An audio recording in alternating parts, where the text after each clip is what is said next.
sending people with guns. I didn't realize I was so captivating. How are you guys so deep into my content?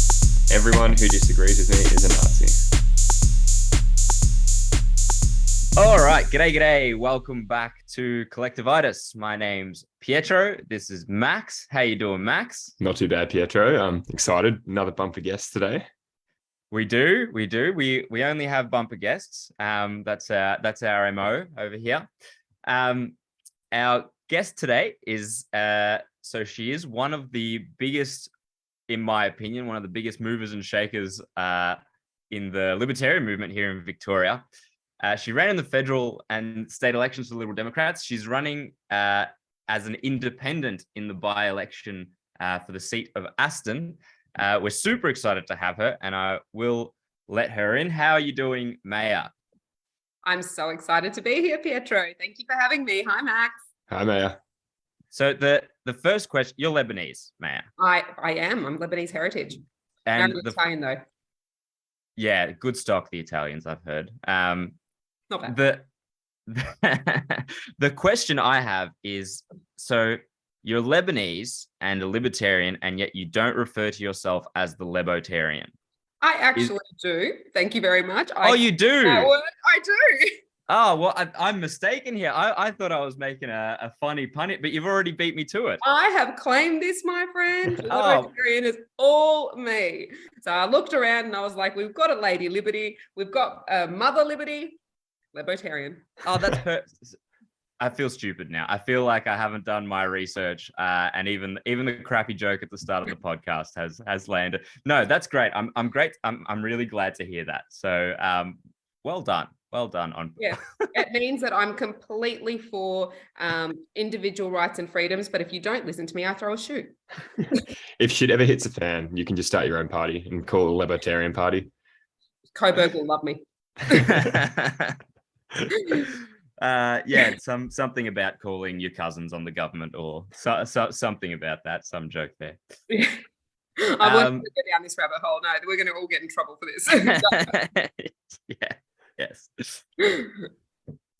What we always ask of our guests, the first question is kind of something that we're really interested in, because we know our journey towards libertarianism, and we're all in the business of trying to get more people towards their journey of libertarianism. So I think it's very useful to know how other people came across the philosophy, and if there's any lessons there towards how we might approach broadening the message to the public. So how did you, Maya, the Lebotarian, become the Lebotarian? Okay, so two things. First of all, for me, it was more common sense. I've always lived my life with this aspect of common sense. It's common sense to respect individuals. It's common sense to respect individuals' rights and property. It's respectful even to do that. So for me, especially throughout the COVID era down here in Victoria, and we saw so many government, what's the word that I'm looking for? The government continued to impede and encroach onto our liberties, and kept cutting out our rights to be a family, our rights to be a community, our rights to connect with people, our rights to speak, our rights to say, hey, I don't feel this is right, or our rights to say, you know what, I really do feel this is right, but I'm going to respect the ones that don't and let them do their own research. For me, I was like, I need to find a safe place. I need to see who's speaking up for the people who feel like they're being silenced. And the only people that had the courage to speak up were the libertarians. And I went, what is this philosophy? And the more that I read about it, I was like, oh, so it's just common sense and respecting the individual. That makes sense. And so that's where my journey sort of came about. My journey came about going, we have to look at libertarianism as a common sense, practical philosophy. You don't have to be ridiculously high on the academic scale to understand it. You don't need to be reading, Atlas Shrugged. You don't need to be, sitting there following Friedman to the absolute T. We're not all economists, but what we are at the base of us are human beings wanting to live our life and try our best to make sure that our journey is successful and that we contribute to this world. And government is the only thing that stops us.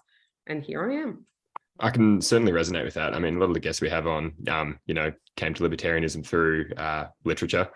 But for me, it was the same. Like I've barely read any libertarian philosophy books. I've just come here by noticing that who I am as a person is one.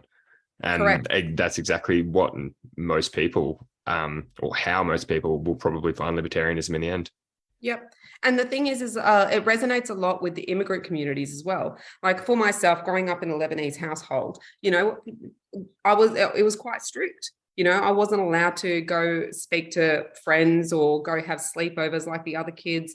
And all I craved as a teenager was my individual freedom. I actually remember I think I was about 12 or 13 years old and going to sleep Christmas Eve and praying to God that when I woke up and walked into the room where the Christmas tree was, there was just a banner across it that said your freedom. So I have craved and fought for my freedom. My individual freedom, what I thought it looked like. My family were wonderful. I love my mother and my grandparents raised me. They're the most beautiful people in the world. But just that cultural aspect made me want to chase something different for my life. And yeah, it's stuck with me. I've always been a fighter, and I thought it was a rebellion. It's libertarianism. Yeah, we're all just the kids fighting against the authoritarianism of our parents. Right. We've just upgraded now to the government. Yes, that's it. It's their fault. So there is something, and I do agree with you that a lot of the stuff that libertarians talk about now does seem like common sense in a world where madness has become the baseline, like where the complete non-commonsensical approach is spoken about as if it's normal. I am a little bit wary of using the term common sense, and I want to get your thoughts on this, because what greenie or what a lefty or what a socialist might refer to as common sense is very different to what we would. It's almost becomes very subjective, the idea of common sense. Like they might say, well, it's common sense to tax everyone at a certain rate so that everyone can have equal living standards. That's just common sense. So yeah. No, I agree with you. And look, coming across the campaign trail, like you got to remember, this is my third election in 12 months, 14 months. I have had such a journey and I have learned so much. And I've spoken to the left, I've spoken to the right, I've spoken to those who are completely indifferent. The common is there, the sense isn't. Let's just face it. So for me, I think that this is why my passion is around education, because we're seeing a generation that's coming up that's not being educated correctly. That's not being educated on fact. It's being educated on feeling or on ideology or on whatever. Now, I'm not saying sit there and teach them libertarianism whatsoever, but teach them the core values that is going to make them successful and allow them to make their decisions. That's what we need as a society. We need teachers to teach the facts. We need our kids to come out knowing basic grammar, understanding mathematics. I think we're sitting something like 39th on the Western world for education now. And that number keeps going, keeps dropping. Keeps going up or down? Going, it's like, it depends on how you look at it. We're going down the ladder, but we're going up the numbers. So we're getting worse is what you mean? We are getting worse. What is it now? 69% of all year nines don't know the basic maths fundamentals. Wow. And they have been sitting in a classroom for 8 hours. Let's take out lunch and recess, say 7 hours. 6 hours. What on earth are they learning? Because I can tell you what, give them an hour on TikTok and they come out with a lot. Yeah, well, so let's talk about education, because I love the topic. I'm very involved. I'm a teacher. I work in a high school in a very mainstream education setting. I see all of that, and I think that's probably quite accurate that year nines aren't particularly good at math in the most part, and there's all sorts of other issues. But so my issue with education, and where I think the problem lies, is not necessarily in the standards that students are achieving. Yes, we're low, we could be higher, but that's not the most pervasive evil thing that education does. In fact, when you think about those standards of English and math are, if you combine them, they're probably a quarter of what the students do in their time at school. And those two are by far what they are the most important especially in the earlier years. But what's much more pervasive is this the stuff that is not just in the curriculum, but is like inherent through even the nature of being a teacher and being a government paid employee whose wage is set directly by the state, is that you are going to align and you're going to manipulate the curriculum in a sense that is inherently political. Yep. That's like, I don't know. What are your thoughts on that? My favorite saying in the world is a government funded school equals a government funded curriculum. That's all there is to it. And people get it. Okay. Yeah. You follow the money. You follow the money, and you're not the only teacher that says this to me. So I've got 4 children, and we've been through a number of schools because for me it's about resilience and making sure my kids are happy and wanting to learn. More than what they're learning is keeping that want to learn throughout their life, their drive, because not all kids, you're right, all kids learn differently. For me, I'm more hands-on. You show me something, I've got it. All right, you tell me something, I have to practice it. But a lot of teachers are now saying we're trying to push back because we can see the kids aren't benefiting from the way they're being taught, and we're being tied up with all this red tape and tick the boxes, the NAPLAN boxes or whatever it is, and we're not able to essentially spend the right time, the quality time, or give the right curriculum to those kids that learn differently, because we're stuck in this box. And, I always say, kids don't, what are they? A round peg trying to get into a square hole, or square peg trying to get into a round hole, one of those which. But not all children are the same. And we've taken away essentially the educate part of education. Well, they're being taught what to think, not how to think. Correct. And it's as simple as this, phonetically. Phonetically is the right way to teach people to read. And now we're seeing schools go back to that because the reading standards have dropped so much. A lot of schools are going back to that. What did they bring out? And I think it came around with Julia Gillard's education reform. It's the sight words, sight words, sight words, sight words. So these kids never understood the practice of, how these words get put together. So they stopped them from thinking about the how and just taught them to do. Yeah. And we've got a society that just doesn't think about how it's being done. It's just doing it. And I think that raises a really another problem with education specifically, is that because it's so socialized, right?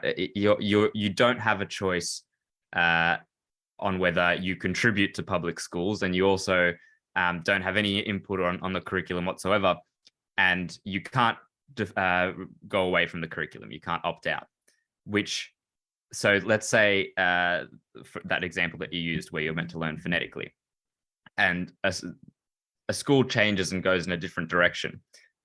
In a more market-based economy, let's call it, the school that finds that it has bad results will have to either revert back or lose all its students that are attending it, because who's going to attend a school where you don't learn to read correctly? Correct. But when something is so centralized, like as you said, it took them years to come to the realization that this thing isn't working, because it takes some bureaucrat in some office somewhere to realize what's happening on the ground level before anything gets done, because it's not left to a market solution. It's left entirely to just, bureaucratic machinations. And correct.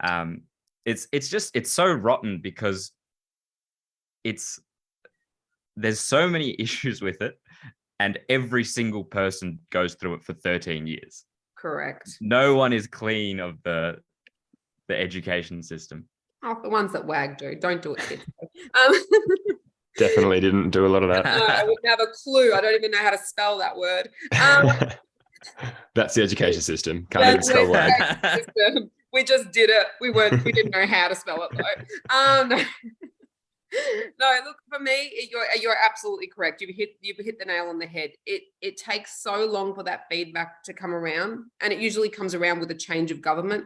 And governments sit in office on average about 2 terms comfortably before they go through. Let's hope this isn't the case for this federal government, because God help us.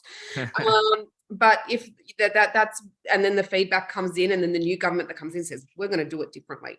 And I had a comment today on my Facebook going, I'm so sick of education reform. Every man and their dog has thrown the stick at this. All right, what are you offering that's different? And I explained this exact policy, and they about funding the children, not the schools, so that we have so that, like you said, the market can dictate which schools align and which schools don't. So, sorry, explain the policy a little bit, because school choice, I think, is people who are familiar with it will already know, but I think it's a fantastic thing to broach to people who aren't familiar with it, because often they, even, you know, your average person who wouldn't consider themselves libertarian, upon hearing this, they're like, actually, yes, that would work better. It's very marketable if you have someone's attention. So give us a little. Oh, the pressure. Okay. Basically, what it is essentially, it's not cutting the funding from education, it's just redirecting it to the students. And when the students have the funds in their hands, so essentially the parents have the funds in their hands, they can then dictate, not because of what their area code is, but what the curriculum is, what benefit it's going to be towards their children. So if, for example, if they're living regionally, they're going to try and find, and they have a regional farm or a homestead or whatever they're trying to do, they're going to find a school that's going to not only teach them the basics to their children, but also teach them those specialties that they need to carry on the family business possibly, and enhance on that. So they're getting an education that's not just focused on maths and English and the sciences, but it's also based on the family and the community values of that area. You know, if you come down to the metro area, you could get some left progressive schools, you could get some right schools, you could get the middle schools, but it will be up to the parents of that area to say, you know what, I agree with this, and this is what I want the kids to learn. And slowly but surely, if one school is getting less students than the other, then they will go, our curriculum's not right, it's not hitting the mark. So what can we do to change that? And it's also about funding these little smaller institutions, like your micro schools, like your independent schools, like the ones that want to be homeschooled, giving those children the same. And it's really funny because, you know, the left is all about the equality, but it's giving these kids the exact same fair level playing field, the exact same funding to learn what's in their best interest, what aligns with their family values and aligns with the community needs.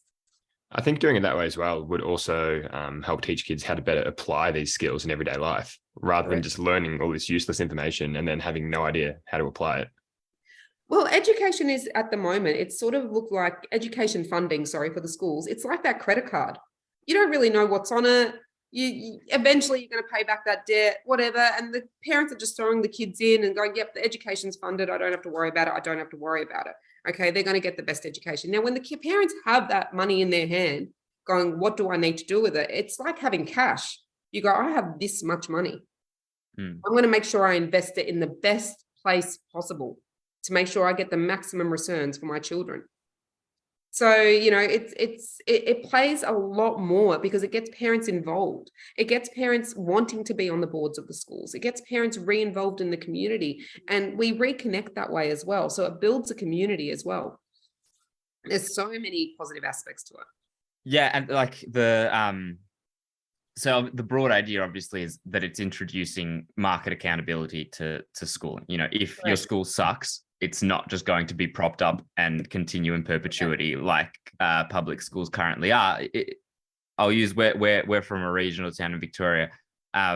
It's pretty obvious here that the public schools, there's only a limited number of them. Everyone knows which ones the good ones are and which ones the not so good ones are. Now, they're all funded exactly the same, and according to the government's, you know, statutes, it's supposed to be completely equal. It's not. So the only way to rectify that is by introducing the market to it. So if a school has bad teachers or whatever it may be, they either need to reinvent themselves as a school that does something else to try and keep attracting people, or cease to exist. Correct. And what we have at the moment is this creation of, you know, like ghetto schools, ghetto areas where the everyone knows the school's not fantastic. But because of the rules with catchment areas, if you live in this certain area, you have to send your kids there. And it's class warfare. Yeah, exactly. And they can continue to exist for years and years and years without ever producing anything positive in terms of results or in terms of satisfaction from parents or or whatever. And you'd be so surprised how little our schools are funded as well. Once you actually see how much each child gets, you go, hold on a second.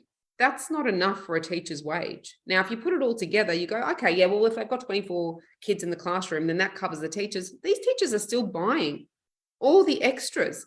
They're buying, the reward charts, the stickers, the things that make learning fun. They are taking it out of their own pocket because the government isn't funding these extras that the good teachers want to make these kids engage, get these kids engaged.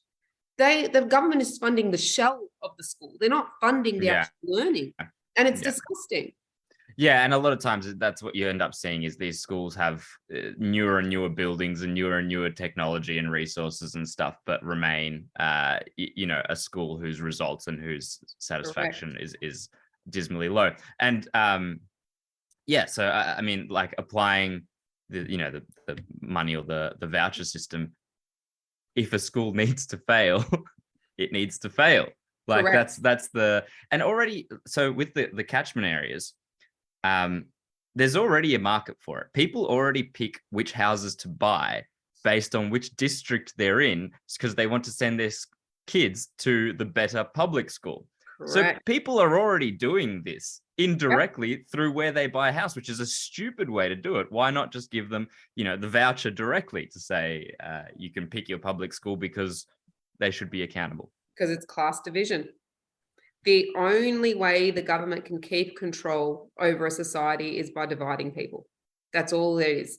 And it starts from the very, very fundamentals of as something as a basic human right as education for our children. And it's not fair because every child deserves the exact same level of learning. It deserves the exact same level of commitment. And teachers want to do this. They do want to do this. But they can't. And the teachers that are sick of doing it or are just sitting in the background are sitting there, can't get rid of them because of grandfathering allowance. It costs the school more money to get rid of bad teachers than to keep good ones. Yes. Yeah. And that's, I mean, we could go down the whole rabbit hole of unions within schools. Like, so that's why you've still got your job, Pietro. And I will say this in case any of my employers are watching is that I do really enjoy teaching, and overwhelmingly what I find is that teachers themselves are generally very conscientious and very driven people. Their politics are often intensely misguided because of the financial incentives that, whether they explicitly acknowledge it or not, teachers' wages are directly teachers' wages are all directly in line with what public school teachers get paid, whether they're private, semi-private, whatever. They all go in tandem with what public school teachers get paid. So teachers' wages, because it's all completely socialized, are directly in tandem with what the government decides to pay them, and the left-leaning governments tend to go on that and try and increase teacher wages. So there's a direct financial incentive for teachers to be left-leaning. Yes. This is a problem, an obvious problem that gets solved with market, more of a market introduction to the schooling system. But at the moment, it's completely, it makes complete sense. It's completely entrenched, and it's completely obvious why it's happening. So. Yeah. And subconsciously as well. Like you can't tell me as a teacher, if you don't have your wits about you and you're teaching this same government crap, let's call it what it is, over and over again, eventually your views aren't going to change. So, you can't tell me when your kids are coming home and talking to you about this stuff that you're sitting there going, how do I argue it without telling them the teacher is wrong or getting them overly politicized or sounding like, because we know kids are going to repeat what we say at home, but they're not going to repeat it word for word, articulate it like we do, because we understand the background mechanisms of it. So most parents go, I don't agree with that, but I don't know how to say it, and I don't want them to say something at school and make me sound like I'm anti or trans or whatever it is. You know what I mean? Yeah. I want to be able to say what I want to say to my kids and teach them my values. And that's a scary thought. And I don't have kids, and you have kids, and Max doesn't know if he has any kids. Like that around, but that's just Lebanese. I'm sorry. But that's a scary thought of your kids coming home saying some things that you don't agree with. You don't get the face-to-face interaction of hearing what exactly they were told, and that compulsorily you have to send your kid to that same place again the next day and the next day and the next day, and they are beholden to these arbiters of truth that are teachers who again have a direct financial incentive to be left-leaning and statist, and we as libertarians are the opposite of that. So that's scary. It really is. It really, really is. It's a worry for the future generations. I can understand why the Greens are talking about lowering the voting age, because they need to have more uneducated people voting so that they can get their message across. Because you get to a certain point, I think everyone starts off left. Okay. And I'm not saying what the left was now. I'm talking about what the left was, 10, 15 years ago. We all are born with pure hearts. I truly believe that, and open minds. And I believe that if you teach a child from the very beginning, love, acceptance, respect. So there's 3 rules in my household. Be respectful, be kind, be happy. All rules revolve around those 3 things. Is what you did kind? Is what you did respectful? Did it make you happy, or the person that you did it to? They're the 3 rules. And if you can get those foundations down with your children, I promise you, they will always be open to communication with you. Right now, okay, those 3 things are being hijacked. Kids are being told what makes them happy instead of being shown how to be happy. Kids are being told, that everything in their life is being disrespectful. It's not. They're learning. Kids are supposed to be strong, and they're supposed to be opinionated. They're supposed to have a voice. They don't understand the concept of how to be respectful. This is where the parents come in and guide them. This is where the teachers come in. We don't shut them down. We say, look, I heard what you said, but could you say it in a different way? Could you say it with a different tone? Because when you say it like that, it sounds like you're accusing, or it sounds like you're intimidating, or it sounds like you're angry. And they're not. They're just trying to mimic and grow up. And I love children. I could have had 1 million children. Oh, Pietro, I could have had 1 million children. Unfortunately, I can't. My body just wasn't going to allow me to. But I think children are the most important thing in this world. And I would do anything to protect them. I would do anything. Every child in this world, I treat like my own.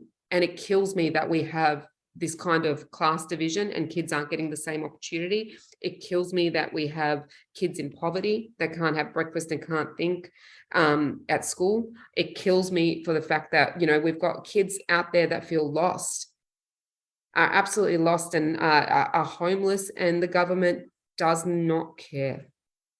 Doesn't care. As long as the aesthetics look pretty, the schools look nice, we're doing our job. This is not our children are not their job. Our children are our job to raise. Our children are there for us to protect. And the best way that we can do that is by lead by example and tell the government to get out of their way and let them create their opportunities. The left doesn't have children; they have yours. And I think it's completely accurate, and it's completely pertinent. And I don't know. I agree with you. I think if there is any hope, it's in the children. And I'm glad you've had lots, because we've got to outnumber the communists somehow. I'll no one will breed them out. Yeah, no one's tried the outbreeding strategy yet. I think China might be doing that right now, but obviously for the wrong cause. Well, China did the outbreeding. They did the one-child policy. Yeah, but they removed it. They're trying to back. Well, no, I watched a really great documentary on that the other day, because I wanted to understand the mechanism as to why it came in and why so many people actually agreed with it. Because even the generations that were in there and the propaganda. If you ever watched Chinese marketing of the one-child policy, it's insane. It's something like how they built it as a nationalistic pride that we only have one child. And even when the parents were giving away their children or abandoning their second child, or they're being torn from them, and just the most horrific situations that happened in China to try and keep that policy, they still agreed with it. It killed their soul, but they went, but we're doing it for the right reason. We're doing it for the right reason. And I couldn't get over it. But it got to a point where no one wanted females anymore. They just wanted babies. And now you can see the result of that. And that's why they've had to reintroduce it. Yeah, did they reintroduce it? Not reintroduce, like retract it. Sorry, retract it. Yes. Yeah, that was a huge problem for a while there, that they their population was just completely male dominated, because if you can only have one son, and it's such like an honor-based society thing, with like their hierarchy puts more value on, you know, male sons, so people were choosing to have. Anyway, what was I going to say? Let's just stop you, because you're going to hear, and everyone's going to be wondering, what's that noise in the background? We have Guinea Fowl, and that's their noise. God bless their soul. It's fantastic to live with 24 hours a day, 7 days a week. So I'm sorry, but that's what that noise is. There's no fire alarms or anything like that, and it's definitely not my children. They can speak. What was it? Respect, be happy, be kind, and speak. Learn to speak. Learn to speak. Well, and learn to listen. Learn to listen, because sometimes what you say, you have to think about the intent as to why you're saying something. You know, it's all about intent when you deliver something. You can say the most horrible thing to someone, but if you're saying it with a pure intent and you're saying it for the right reasons to help them, then it's taken on better than what it would be. It would be taken on as criticism. It looks at as feedback. Yeah, well, there's nothing wrong with giving someone intense criticism if it's with honesty and with the idea of helping them to improve something that is hurting them. Sorry, can I just cycle back to something you said before? And when you were talking about the one child policy in China, and horrific situations where people are being ripped apart from their children, and or the most horrible late term abortion.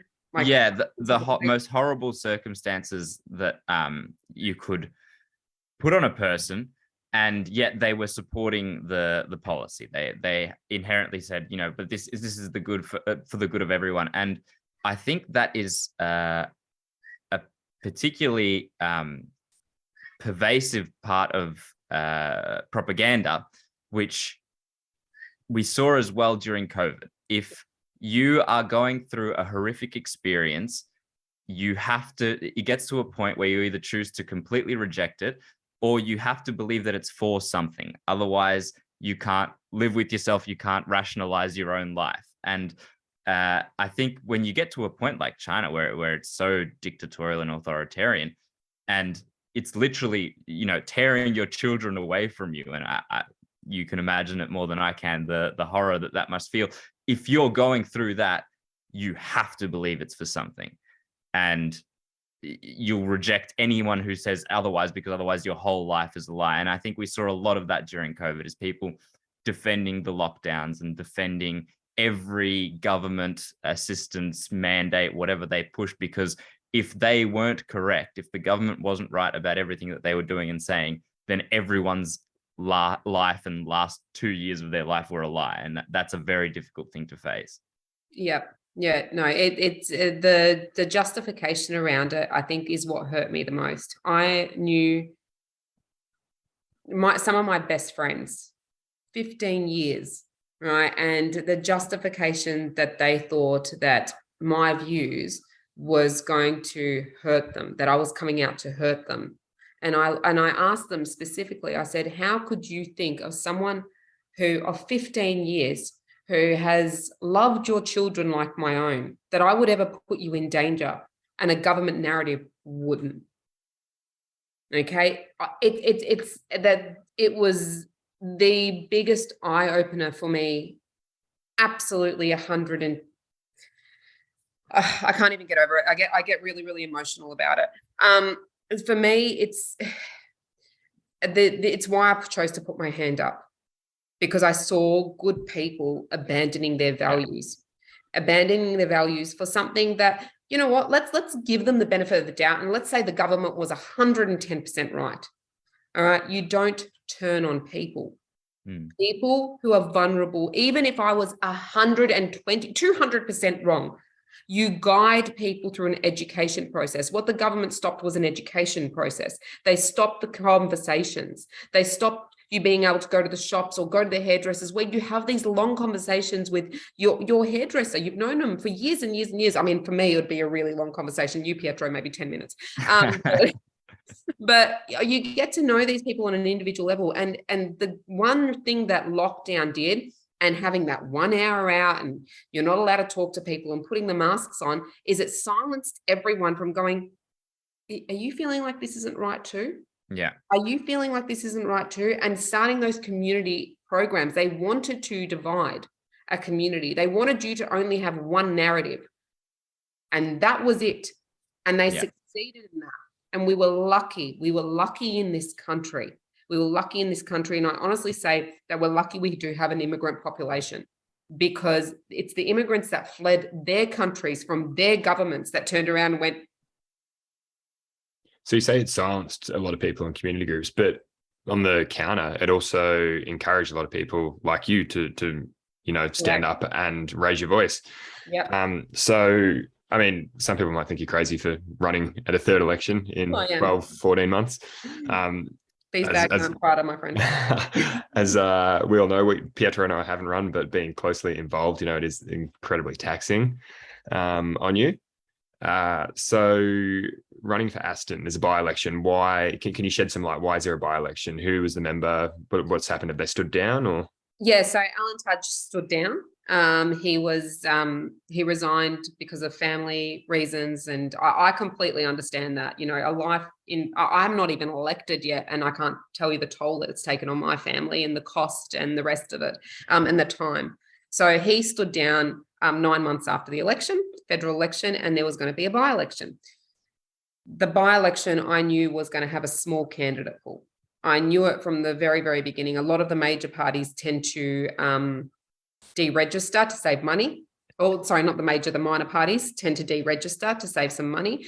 And I being running in the state election for the Northeast Metro, it covered Aston, pretty much all of Aston except for Rowville. So I knew the community. I'd been out there. I'd been talking to them. I understood their issues. I understood the demographics. I'm not someone who wants to get elected on preferences. I'm not someone who wants to get elected on any other way. I'm trying to lead the way to democracy. I want people to know who they're voting for and vote with their heart, because I can't call myself a true representative if the majority haven't. That's all there is to it. So we have to change good governments. The only way we change good governments is by leading by example and teaching them what democracy is. Aston didn't have a voice. It didn't have a libertarian voice. And the Liberal Democrats I ran with the Northeast Metro, I knew I'm a libertarian. I'm a proud libertarian. So I registered to run in this by-election federally. The Liberal Democrats got deregistered federally because during stage 4 lockdown, it was an absolute priority for the Liberal, Labor and Greens to monopolise their name and set that legislation. So they're going to have to change their names. So I ran as an independent and I went, no, I criticize everyone else for not being transparent. How do I become transparent? I'm going to run as a libertarian independent. I'm going to keep very similar colors. I want people to know that who they're voting for. I want to be honest with the electorate. And it's been a blessing in the sense the electorate knows, they completely understand it. It's been a burden at the same time because mainstream media go, there's no story here. I've had reporters turn around to me and go, we can't argue with you, you tell the truth. So because I'm not controversial and I don't lie, they don't put me on. So we've gotten nearly zero coverage from the mainstream media. So well done to them and encouraging democracy. Third election now. But it's I don't care. I don't care what other people do. I'm not going to, what's that old saying? If everyone was jumping off a bridge, would you too? No. I'm going to stand on that bridge and I'm going to say, get your asses back up and start running honestly. So what's the candidate pool looking like for Aston? Has it been finalised yet or no? There's only 5. I'm the only independent. Wow. So you've got Liberal, Labor, the Greens and the Fusion Party. Is that finalised or that's finalised? Finalised. Wow. Awesome. Yeah. That's great. I drew number 5 on the ballot. So I'm really, really happy. I'm really, really happy. I mean, the Labor candidate and the Greens candidate didn't even show up to the ballot draw. It was just their just their volunteers. The Liberal candidate was there. The Fusion candidate, Owen, was there. Nice people trying to do the right thing. I don't think they have a leg to stand on. So Awesome. I'm out there doing the hard work again. Sorry, I do have to disagree with you. You said that there's nothing controversial about you, and I think not you personally, but I mean we live in the biggest state, that's ever existed in human history across the world. No, I'm not talking about Australia specifically, but certainly the biggest state in Australia up until this point. And we are an anti, government expansion, anti-state philosophy, being libertarian. I think that's inherently controversial. I think the problem is that by giving you airtime, the media would also be promoting, not necessarily promoting your views, but at least highlighting them so that people look into them. And I think the biggest ally to the state apparatus and the state's existence is not, denigrating libertarianism. It's pretending that it doesn't exist. It's Correct. Pretending that it's not a viable opinion or viable option. Yeah, absolutely. And I think that's where I stand out a little bit with the community, is that I turn around to them and I say to it straight to their face, aren't you sick of political correctness? Yes.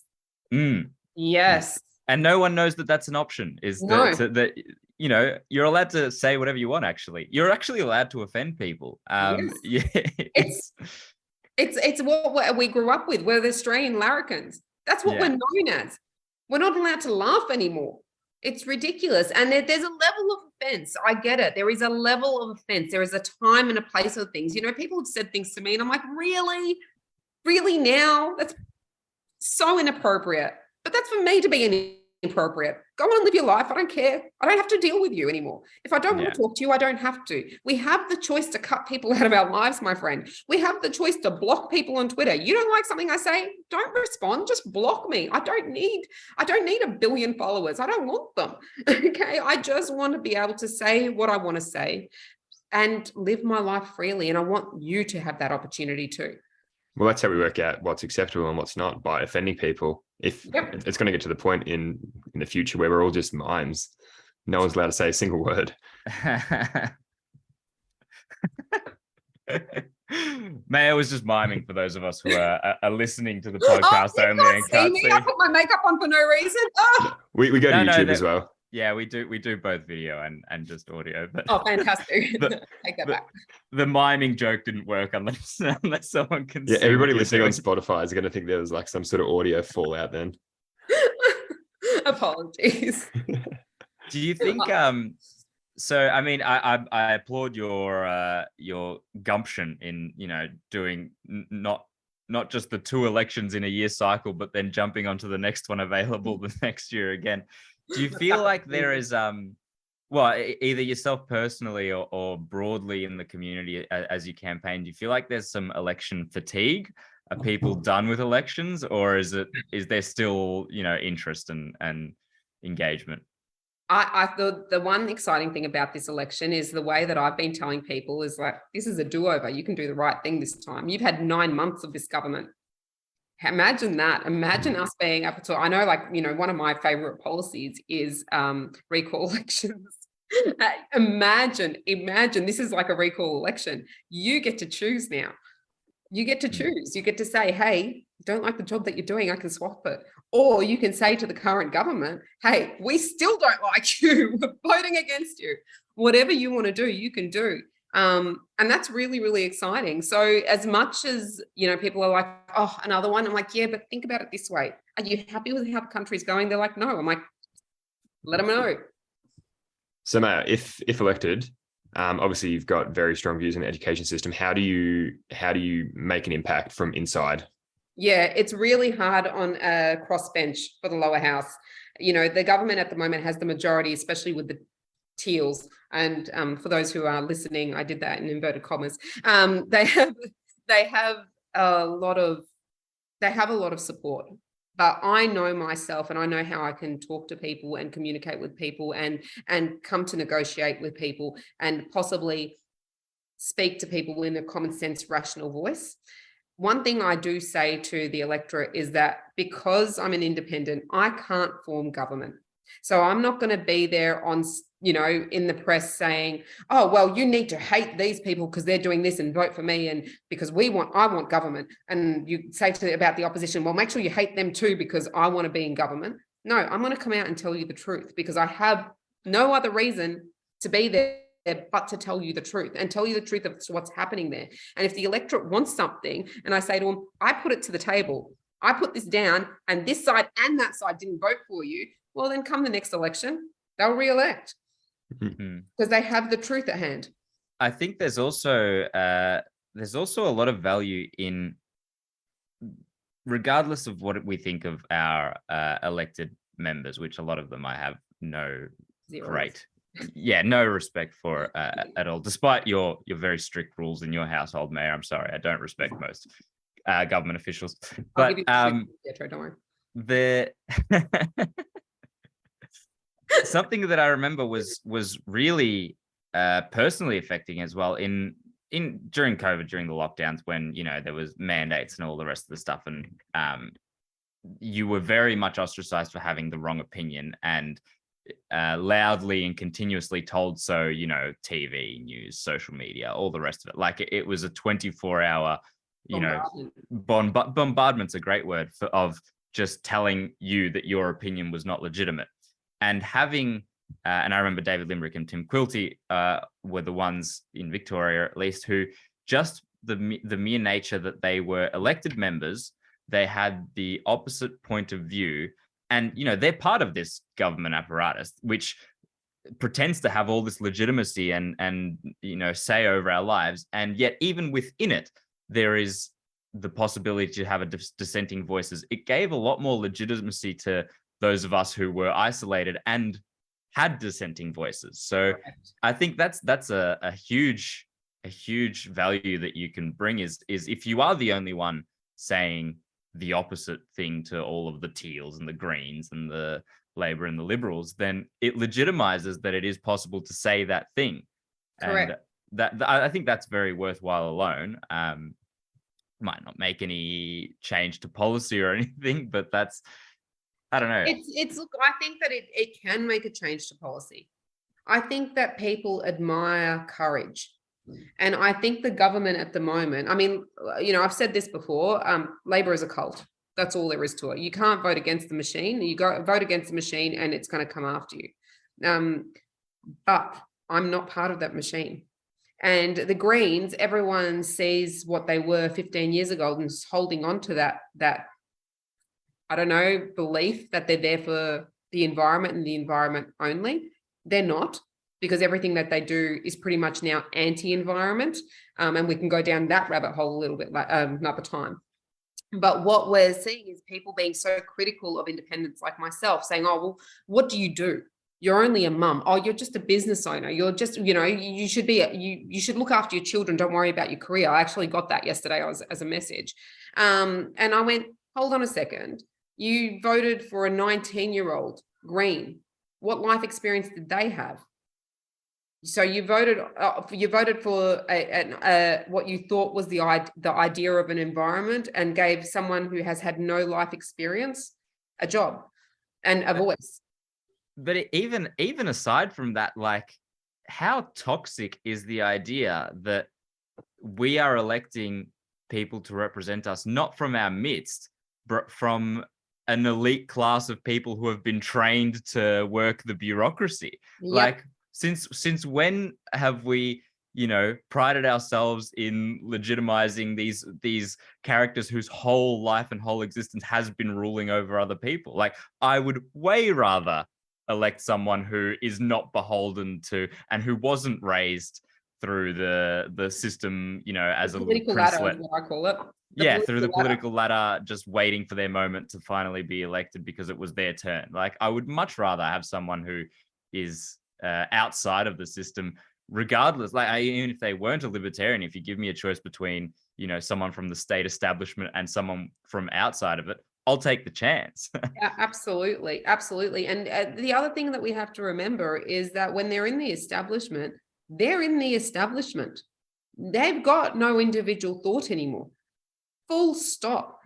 You do have some good people in there. You really, really do. I use Senator Rennick as an example all the time because, although not all of our views agree, when he goes and speaks, he speaks sense, he speaks facts, he speaks to represent his community. And you can actually coherently hear the reasons as to why he's putting out the platform that he is. You look at the political machine and they're filled with filler words. There's no content in there, and they know majority of people, 99% of people cannot sit there and listen to, Parliament and just sit there and listen to this rambling on, and they go, oh, these people must be really, really special. I'm sorry. They've pulled out a dictionary and literally read every word. That's all they've done to confuse you and make you think that they're saying something proper. It's horrendous. It's absolutely horrendous. So vote for someone who does have an independent view. Vote for someone who has life experience. Vote for someone who's coming in here because, I've already built a business. I'm actually quite happy. Financially, I'm happy. My family, I'm happy with. My kids, I'm happy with. But I can't sit there and look at Australia and go, this is how my kids are going to grow up. My kids are not going to have the opportunity to succeed because the government is going to make sure that there's stomps on it. It's got to make sure that every hoop they have to jump from is going to have a government tick, a government tax, a government something. And if you go against it, they're going to make sure that you stay where you belong, down below. And that's it. Yeah. And I think you were right earlier in saying that there is an inherent classism that the government wants to entrench, but it's even more than talking about social classes. It's the ruling class and everyone else. It's the class that understands how policy is made and how it's pushed through, and the backroom deals and the friends and interest groups that you have to look after to keep yourself in government, and everyone else whose money is actually being used to further these interests. Well, look at The Voice. There's your prime example. Look at The Voice. You want a freaking voice? You want a voice for, our Aboriginal people of Australia? Then go up there, go to Alice Springs instead of going to freaking India. Go there and sit with them and sit with the people. Albanese, he took a photo. It was on his Twitter. He was standing in front of some sort of Indian monument. I can't remember what it is now. Now, I know for a fact, I've seen that photo 1,000 times of a place. I haven't been to India myself, but it's always surrounded by homeless people. Always, always, always. There was no poverty to be seen in sight. You know that they cleared it. You know that they cleared it for that photo op. And I go, so you're telling me you were quite happy to walk into a place of poverty, take your photo and leave, and then turn around and say, hey, I sit there and support the rights of the most vulnerable. No, you don't. No, you don't. Because I know the vulnerable. I sit with the vulnerable. I sit with the homeless. If I had won the Northeast Metro, I swear to you, my plan was to make sure the homeless came and sat with me in Parliament House having lunch, so all those bloody bureaucrats could see exactly what their policies are doing to our people. Enough is enough. They are so disconnected. He goes to India for 3 days. He goes to the tennis for 3 days. He goes everywhere. Go up to Northern Territory. Go and spend proper time with these communities. Don't just sit there and try and sign them up on the electoral roll because they're uneducated. They don't know what they're signing for, so that you can get more votes, so you can give more handouts. Look at all the nonprofits that are popping up because of The Voice now. That is government funded. They have funded the Yes campaign. Enough is enough. It is complete and utter dictatorship. It is complete and utter overthrow of democracy. And it's disgusting. Our most vulnerable is why I am here. From our children to our homeless population, to the people who experienced domestic violence and had to flee the state because they were locked in their homes for 2 years with violent partners, violent families who had no place to escape whatsoever. I went down to the city. During the lockdowns, and I sat with my homeless friends and I said to them, how are you going? And they said, our regulars, the people that work here, the people that have known us, I've been sitting on the street for 10 years, haven't been here. So where am I getting my money? How am I getting help? I said, so has anyone come and spoken to you from social services? Have they not put you in a hotel? Have they done anything? Said someone came and threw a mask at me. Didn't even offer them the vaccination, threw a mask at them and told them to get off the street. And I went down there and fed them. I went down there and bought their smokes because it's not my place to say what's going to make them happy. If I can provide them, if that gives them their happiness for 15 minutes or, for the day, then so be it. Because when you give from the bottom of your heart, not expecting anything. Our government doesn't work for the vulnerable anymore. It doesn't work for Australia anymore. It is and Australians need to come back to looking after Australians. And that doesn't mean ignoring the world, but it means putting us first. And I think it's very telling that even just that example you give of your you see a homeless person, you give them a pack of cigarettes or a meal or something, because without rhyme or reason or any sort of you're not trying to win their vote, you're not trying to get there. You're purely seeing another human in need, and it's the act of charity that brings you to assist them.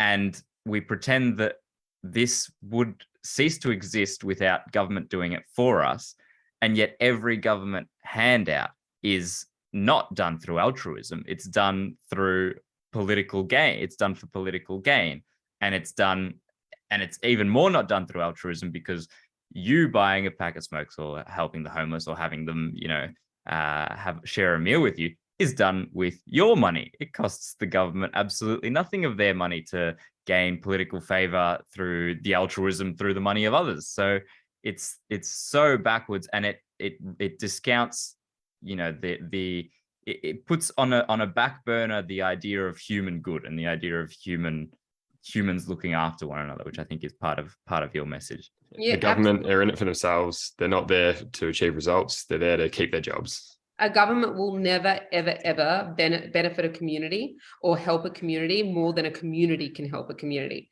because a government doesn't own money. It owns your money. And it's easy to spend other people's money. When you look at community programs, their whole idea is to help people. So they want to move people through the system as quick as possible so they can help more. A government doesn't care if you stay in the system. So be it. It's not their money. Yeah. We're getting close to the hour mark. Let me ask you, because I think we're at the correct point of Mayor's fury. I think we've tuned into the correct amount of fury that I want to hear from Mayor, which is perfect. This is the state we want her in. So this is kind of my a question that I've been contemplating myself a little bit lately. In the current political landscape, I would say that, especially here in Victoria and Australia, I'm excited by the fact that libertarianism is growing, or at least to me seems to be growing, partly because of the whole COVID thing, partly because the government is, through inflation right now and continuing to push foreign wars, people are more and more hesitant to go along with whatever the government does. And I think it's good that the libertarian movement is growing, and that's exciting. But at the same time, the state is growing at the same, if not a much quicker pace. And we live, as I said earlier, in the largest and most oppressive, state apparatus that Australia has ever been in. Your money from one day to the next is evaporating in your bank account as we speak because of inflation, so that they can pay their special interest groups. Correct. Over years and years. So are you more optimistic or pessimistic looking forward? I am optimistic. I'm optimistic because I think Australia has never truly experienced economic crisis to say that we can get through it again. I think the panic is going to kick in once they start feeling it, once every Australian really starts feeling it. And the mainstream media can cover over it and say, oh, it's a housing crisis, it's a rental crisis, or it's an energy crisis, it's a this crisis. People will around and say it's going to be a government crisis. This is a government-made crisis. So eventually it's going to break through when people can't afford to have food on their tables. Now, I'll quickly, sorry, I know we're running out of time. I'll give you a quick example. Me and my husband, when we got married, we had nothing, absolutely nothing. When we started our business, I had 2 children. I was pregnant with my third. And I remember going, okay, the kids are going to eat baked beans and eggs. Pre-vegan days. The kids are going to eat baked beans and eggs. I'll make a nice pasta and Rob will eat a really, really nice pasta. The kids will have a little bit of pasta and I just used to, not eat the meatballs or whatever it is and just have a little bit of plain. I used to use Flybuys dollars to buy gifts so that the kids could go to birthday parties so they didn't feel excluded, because every dollar we had was going back into the business, was going back to build something. All right. During that time, we weren't in economic crisis here in Australia. I was just trying to build. Now I'm picturing now, that was a sacrifice that I wanted to make. Imagine if that was a sacrifice that I didn't have a choice to make. And imagine if I turned around and I said, okay, I have to cut down on my food, but I also have to cut down on my husband's food. Our kids have a smaller portion today. We're only going to do 1 sandwich instead of 2 in the lunch boxes. We're not going to eat a healthy meal because McDonald's is actually cheaper to buy than going out and buying the meat to make the burgers. There's so many different things that people are going to start sacrificing on. And right now they're like, oh, I'll just buy a different brand. What if that brand's no longer available because the supply chain's cut off, because they can't afford their gas bill, because the bakeries can't afford their gas bills at the moment? Do you know how expensive it is to run those ovens to get that bread? I know, because I sit there and I talk to them. So when push comes to shove, I'm very, very optimistic, because Australians will panic and then realize this is a government problem and they'll start actively looking for a solution, actively looking for libertarianism. And that's where we will be right here, ready to embrace them, ready to lead with good governance. I hope that's true. And I think it's even more important that people like you and like any of our philosophical brethren are there to highlight that point when it comes to the crash, it comes to the crunch. Yes. So, because and that's the thing, it's easy to say, I think people will come to realize that it's the fault of the government and this and that and whatever, but they didn't come to that conclusion until a long time into the COVID thing. Correct. And we needed representatives to point them in the right direction. We needed focal points using that, that pedestal of government power to say, hey, this whole system is corrupt. And not to counter your optimism, but the sad thing is it would probably lead to things like government-run bakeries when it comes to that. The government can't afford to run a bakery. Okay, we'll end up with like multi-grain rice. We'll end up with bread lines is what we'll end up with. Yeah. It will be absolutely horrendous. And look, if there's one thing that is really going to hit Australians' pockets is when they can't afford coffee. Then God help us all, because my veins run black. I'll tell you that. Yeah, I don't know how Melbourne's going to do without its coffee culture. Yep, that's a line they won't cross. That's a line they won't dare cross, my friend. They wouldn't shut down the alcohol shops. They let you go to a cafe. Remember that. All right. Well, I think that brings us pretty much to an hour. Are there any last thoughts, Max or Maya, before we sign off? Max, I'll leave the floor for you. Awesome. Just want to say good luck in the election. We'll be there supporting you wherever we can. And yeah, I think you're a good shot. So good luck.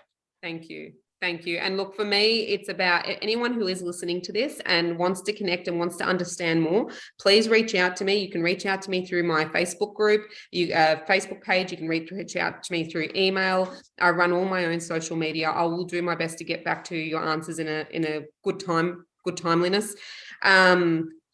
Good timeliness, but bad grammarous. Sorry.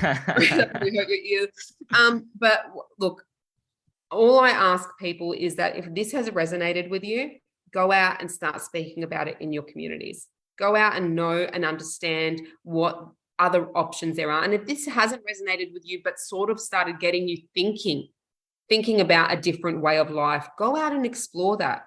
Because that is the key to democracy. The key to democracy is to say that we understand what we're voting for and we want to go down this path. We're not just going to blindly vote for something because that's what we've always done. The other thing I want to really, really put out there is, if you're interested, if you want to put your hand up, there are people out there that will mentor you. I will mentor you.